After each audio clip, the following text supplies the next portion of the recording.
దగ్గరనే దింపియొద్దంటే నేను చిలుకూరు వచ్చినప్పుడల్లా మిస్ అవ్వకుండా కొనుక్కునేది ఏమన్నా ఉంది కుక్క వచ్చి నాలుగుతుంది.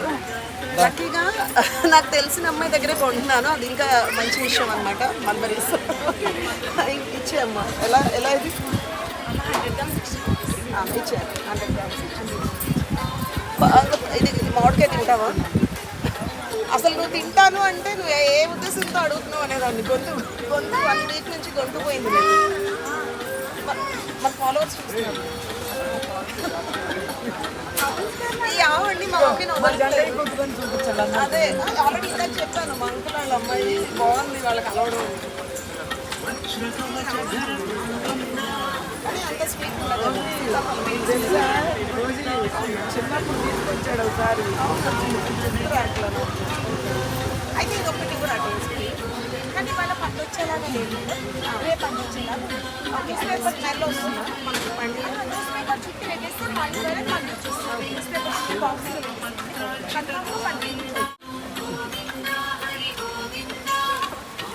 మన ఇంట్లో నరేష్ ఇదే ఉంది చెట్టు.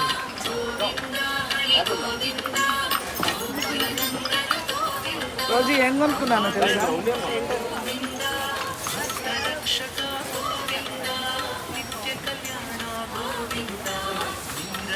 ఇదిగో మా కృష్ణ అమ్మాయి మా మనవరాలు గుర్తు అది తిప్పుకొని మా అమ్మమ్మ అని చెప్పాలి. తిరగలి కొందండి మా మమ్మీ.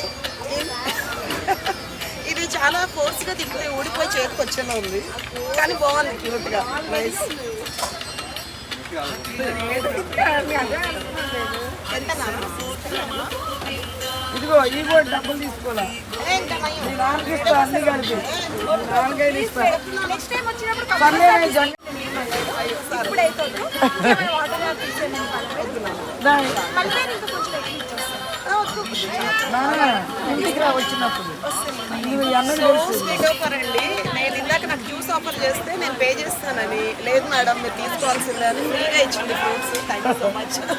అరే ఇంటికి రామ్మా. ఎవరు వచ్చినా కొనుక్కోండి మా అమ్మాయి దగ్గర, ఓకేనా? చిలుకూరు గుడికి వస్తే మా అమ్మాయి దగ్గర ఫ్రూట్స్ కొనుక్కోండి. సరే బాయ్ నాన్న. బొడ్డోడు ఉన్నాడు ఇంట్లో.